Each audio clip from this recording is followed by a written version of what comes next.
ओम शांति। आज 8 दिसंबर 2021 की साकार मुरली।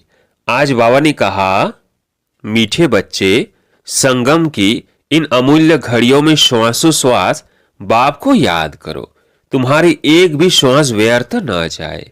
प्रश्न, इस समय तुम्हारा मनुष्य जीवन बहुत बहुत वैल्यूबल है, कैसे? उत्तर, इस जीवन में तुम बाप के बच्चे बन बाप से पूरा वर्षा लेते हो।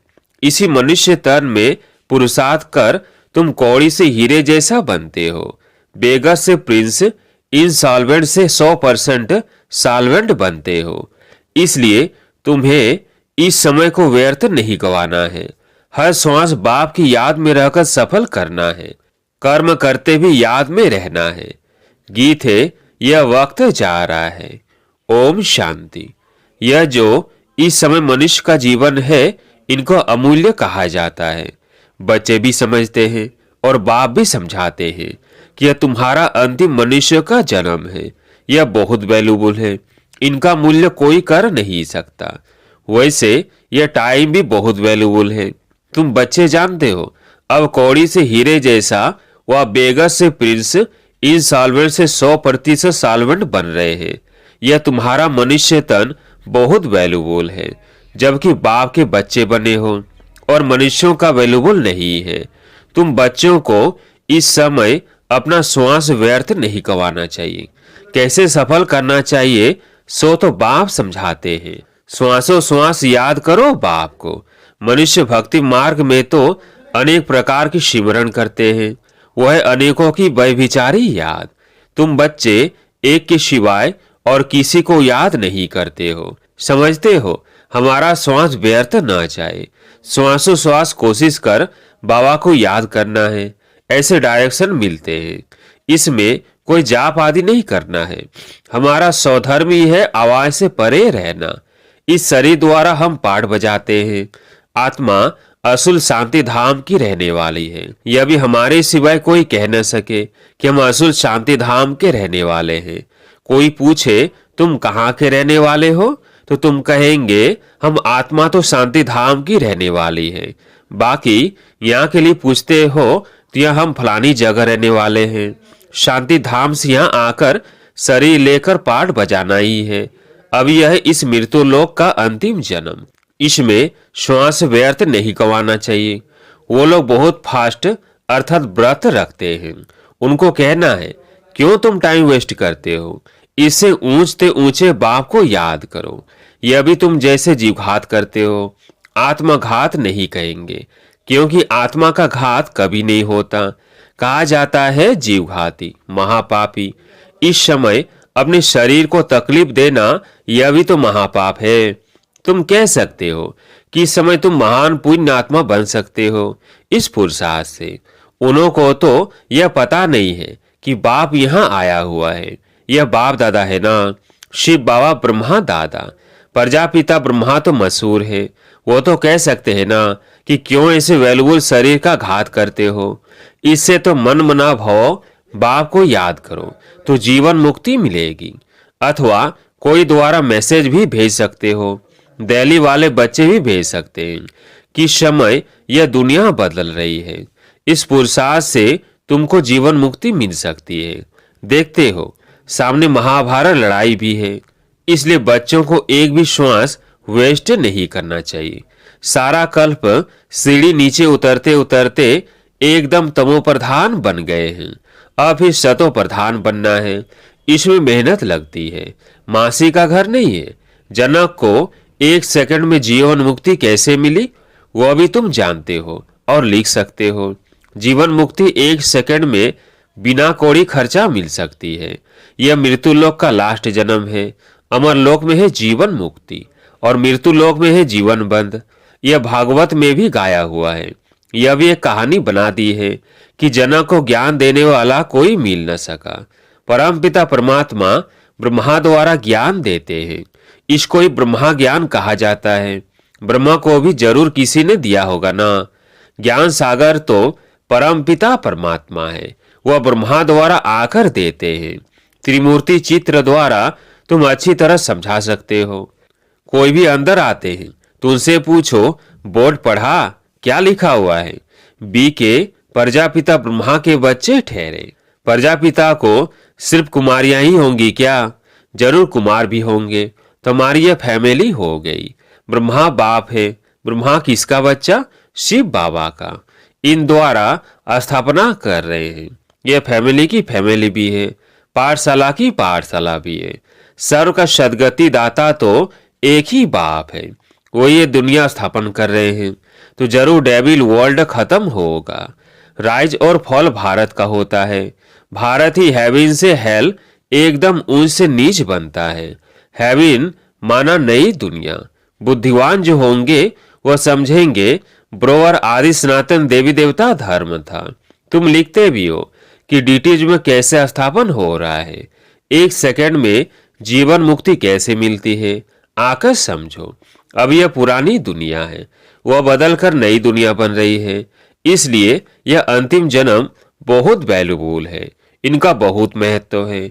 जबकि हम बाबा से वर्षा लेते हैं और आदि सनातन देवी देवता धर्म वाले ही आकर वर्षा लेंगे। अगर नहीं लेते हैं तो समझना चाहिए यह 84 जन्म लेने वाला सूर्यवंशी में आने वाला नहीं है। पिछाड़ी में आएंगे। जिनकी फूल ज्योति जगती है वह सतयुग में आएंगे। पीछे दिन प्रतिदिन कम ताकत वाले होंगे। महान सौभाग्यशाली ही एक्यूरेट नई दुनिया में आएंगे। रहना तो नए मकान में चाहिए। 10 से 12 वर्ष के बाद जाकर रहे, ऐसा कच्चा पुरुषार्थ क्यों करना चाहिए? मम्मा बाबा नई दुनिया में महाराजा महारानी बनते हैं तो हम भी क्यों न बने? सर्विस को बढ़ाए। बच्चों का यह ख्याल चलना चाहिए। बाप कहते हैं मैं तुमको आज बहुत गूढ़ बातें सुनाता हूँ। बाप को जान लिया तो जीवन मुक्ति का हकदार तो बन ही जाएंगे। ज्ञान का विनाश तो होता नहीं। कई मनुष्य तो अच्छी रीति समझते भी हैं, कोई तो कुछ नहीं समझते, ऐसे ही देखकर चले जाते हैं। कोई कहकर भी जाते हैं हम जरूर आएंगे, परंतु माया फिर भुला देती है। माया बिल्ली कम नहीं है। गुल बकावली का एक खेल भी दिखाते हैं। यह भी मिसाल तुम्हारे लिए है। बाप ही समझाते हैं। या तुम आए हो माया पर जीत पहन जगत जीत बनने। इस पर कहानी बनी हुई है। तुम योग बल में रहते हो माया पर जीत पाने लिए, परंतु माया बिल्ली पासा फिरा देती है। गुलब कावली, अल्लाह, अवलदीन ये इस समय की बातें हैं। अल्लाह ही अवलदीन देवता धर्म की स्थापना करते हैं। हातिम ताई का खेल भी इस समय का है। बाप को न याद करने से माया आ जाती है। जो कुछ हो चुका है उनको बैठ बाद में कहानियां बनाते हैं। जो होने वाला है वो तो कुछ बता नहीं सकते। पास्ट में जो कुछ हुआ है उसका ड्रामा बनाते हैं। कंसवध अमृत मंथन किस्म किस्म के खेल बनाते हैं। वो बेचारे ये नहीं जानते कि यह बेहद का ड्रामा है। तुम जानते हो यह अनादि अविनाशी ड्रामा है। मनुष्य तो कुछ भी नहीं जानते कि यह ड्रामा कितने वर्ष का है। भले कहते हैं हिस्ट्री रिपीट होती है, परंतु समझते नहीं है। बाप किस्म किस्म के राय समझाते हैं कि बुद्धि में यह बैठे कि हमारा यह अंतिम जन्म बड़ा वैल्यूबल है, इसमें टाइम वेस्ट नहीं करना चाहिए। हाथकार दिल यार्ड है। दिल तो आत्मा में है ना। आत्मा ही कहती है मुझे तंग नहीं करो, मेरे दिल को दुखी नहीं करो। बुद्धि समझती है, जज करती है, यह हमको सुख देते हैं, यह दुख देते हैं। आत्मा शरीर के बिना तो कह न सके। आत्मा ही सब कुछ सीखती है। संस्कार आत्मा में भरते हैं। अभी तुमको परमपिता परमात्मा सिखला रहे हैं। तुम जानते हो बाप ज्ञान का सागर है, पति तो पावन है। वो भारत के लिए सौगात ले आते हैं बैकुंठ की। इसलिए गाया हुआ है सर्व के सदगति दाता। उनका बर्थ प्लेस भारत है। सोमनाथ का मंदिर भी यहाँ ही है। शिव बाबा आया था तब तो उनका यादगार मंदिर बनाया है। वो कब आए, क्या करके गए यह नहीं जानते। लक्ष्मी नारायण थे, फिर कहाँ गए वह थोड़ी समझते हैं कि वह इस पति दुनिया में है। शतो प्रधान थे, फिर चक्र लगाकर तमो प्रधान बने हैं। नाम रूप तो बदल जाता है ना। हर जन्म में फीचर्स बदल जाते हैं। यह बना बनाया ड्रामा है, इसमें जरा भी फर्क नहीं पड़ सकता। फीचर्स एक न मिले दूसरे से। बाबा को बच्चों पर रहम पड़ता है कि बच्चे अपने बाप को जान लेवे। मालूम तो पड़ता है ना, बीके वृद्धि को पाते रहेंगे। एक दिन यह भी आएगा जो फेरा पहनते रहेंगे। तुम्हारी प्रदर्शनी में सब आएंगे। दिन प्रतिदिन नाम वाला होता जाता है। बाबा ओपिनियन की भी किताब छपाते हैं, वो भी काम में आएगी। बहुतों को भेज देनी पड़ेगी। बच्चे जो सर्विसुल हैं उनको सारा दिन ख्यालात रखने पड़ते हैं। वो झट कहेंगे भल बीके आकर मिल सकती है। भूख हड़ताल रखते हैं तो 10 से 12 दिन के बाद कमजोर हो जाते हैं, फिर इतनी बात नहीं कर सकते। तुम्हारी बात को समझेंगे और कहेंगे कि बरोबर जीवन मुक्ति पाने का यही ठीक रास्ता है। सर्व का सदगति दाता तो एक ही बाप है, बाकी सब है भक्ति मार्ग के गुरु। गुरु तो बहुत हो गए हैं ना। स्त्री का पति भी गुरु है, कथा सुनाने वाले को भी गुरु कहते हैं। ये सब समझने की बातें हैं। बच्चों का माथा बहुत विशाल होना चाहिए सर्विस के लिए। बाप को याद कर रावण पर विजय पानी है। श्वास व्यर्थ नहीं गंवाना है। जो समय बर्बाद करते रहते हैं उनको बेसमझ कहा जाता है। बाप कहेंगे किसका जीवन हीरे जैसा बनाने तुम सर्विस नहीं करते हो। कितना waste of time, waste of energy करते हो, कुछ भी समझते नहीं। इसलिए पत्थर बुद्धि कहा जाता है। इसमें सारी योग की बात है। बाप को याद करो और वर्षा ले लो। यह अर्थ कभी कोई समझ ना सके। वो तो ब्रह्म को याद करते हैं। बाप कहते हैं मुझे याद करो तो विकर्म विनाश होंगे। ब्रह्म कोई पतित पावन है क्या? पतित पावन तो परमपिता परमात्मा है। ब्रह्म कैसे हो सकता? बेचारे बहुत भूले हुए हैं। बाप बच्चों को फिर भी कहते हैं बच्चे टाइम वेस्ट नहीं करो, बाबा को याद करो। बाबा जानते हैं कई बच्चे दिन रात बहुत टाइम वेस्ट करते हैं, सारा दिन कुछ भी पुरुषार्थ नहीं करते हैं। बाबा अपना मिसाल भी बताते हैं। भोजन पर बैठते हैं तो भी बाबा को याद करते हैं। हम दोनों इकट्ठे खाते हैं। शरीर में दो आत्माएं हैं ना। याद करते करते फिर भूल जाता हूँ और ख्यालात आ जाते हैं। इनके ऊपर जवाबदारी बहुत है, बहुत ही ख्यालात आते हैं। इसलिए बाबा कहते हैं तुम जास्ती याद में रह सकते हो, इनको तो मेहनत करनी पड़ती है। हमेशा समझो शिव बाबा समझाते हैं, उनको याद करो। ब्रह्मा को याद करने से शिव बाबा भूल जाएगा। बच्चों को पहले तो अपना ही कल्याण करना है, फिर दूसरे का। कई तो ऐसे हैं दूसरों का कल्याण करते रहते हैं, अपना करते नहीं है। औरों को आप समान बनाते, खुद फिर गुम हो जाते हैं। वंडर है ना, यह भी तुम समझते हो। तुम अनुभव भी सुनाते हो और कोई सत्संग आदि में थोड़ी समझाते हैं। यहाँ भी नंबर वार धारणा होती है। यह नॉलेज बुद्धि में धारण की जाती है। गाते हैं भर दो झोली। यह नॉलेज तो बुद्धि में भरी जाएगी, वह झोली में। पारस बुद्धि और पत्थर बुद्धि गाया जाता है। तुम्हारा यह जीवन बहुत अमूल्य है, इसमें पुरुषार्थ की बहुत जरूरत है। गृहस्थ व्यवहार में रहकर सब कुछ करना है। सरकमस्टांस देखे जाते हैं, बलकुमार है, देखा जाता है सर्विस अच्छी कर सकते हैं तो छुड़ा भी लेते हैं।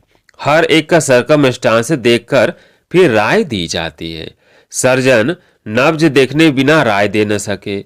यह अविनाशी सर्जन आत्मा को मन मनाभाव का इंजेक्शन लगाते हैं।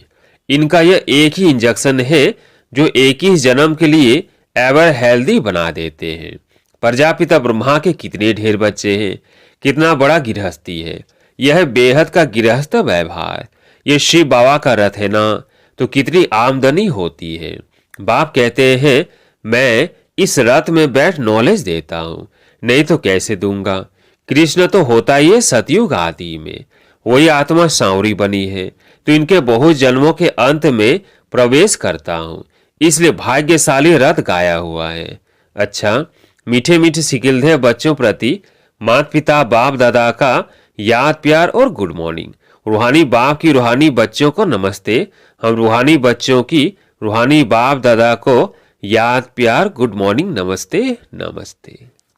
धारणा के लिए मुख्य सार। पहला पॉइंट, अपना तथा दूसरों का जीवन हीरे जैसा बनाने की सेवा करते रहना है। टाइम, मनी, एनर्जी बर्बाद नहीं करना है। दूसरा पॉइंट, दूसरों का कल्याण करने के साथ साथ अपना भी कल्याण करना है। बुद्धि रूपी झोली में ज्ञान रतन धारण कर दान भी करना है। आज प्यारे मीठे बाबा का वरदान, प्रारब्ध की इच्छा को त्याग, अच्छा पुरुषार्थ करने वाले श्रेष्ठ पुरुषार्थी भव। प्रारब्ध की इच्छा को त्याग, अच्छा पुरुषार्थ करने वाले श्रेष्ठ पुरुषार्थी भव। श्रेष्ठ पुरुषार्थी उन्हें कहा जाता है जो पुरुषार्थ की प्रारब्ध को भोगने की इच्छा नहीं रखते। जहां इच्छा है वहां स्वच्छता कम हो जाती है और सोचता अर्थात सोचने वाले बन जाते हैं। जो यहीं प्रारब्ध भोगने की इच्छा रखते हैं वो अपनी भविष्य कमाई जमा होने में कमी कर देते हैं। इसलिए इच्छा के बजाय अच्छा शब्द याद रखो। श्रेष्ठ पुरुषार्थी सदा फ्लॉलेस बनने का पुरुषार्थ करते हैं, किसी भी बात में फेल नहीं होते। स्लोगन, साधन कमल पुष्प बनकर यूज करो क्योंकि ये आपके कर्म योग का फल है। साधन कमल पुष्प बनकर यूज करो क्योंकि ये आपके कर्म योग का फल है।